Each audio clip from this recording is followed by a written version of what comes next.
智能巴士到站提示器設定教學。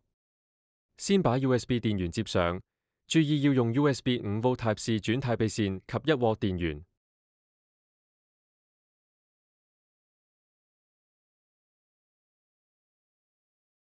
在初始頁面確認 SSID 手機連上 HK-Bus WiFi Setup， 再選擇 Configure WiFi， 再選擇你需要連接的 WiFi 及輸入密碼。如果正確連接上 WiFi， 提示器會重啟一次，進入首次設定界面，用手機瀏覽器輸入設定界面中顯示的 IP 地址。開始設定巴士路線及站點。首先確認選擇巴士公司名稱，專營巴士公司或綠色小巴。之後再輸入巴士路線及目的地方向，再選擇巴士站點。如果要輸入第二條路線的話，就在路線2重複以上步驟一次。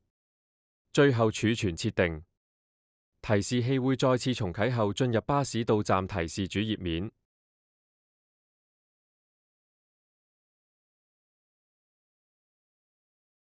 輕按右邊位置更可以在唔同界面輪流轉換。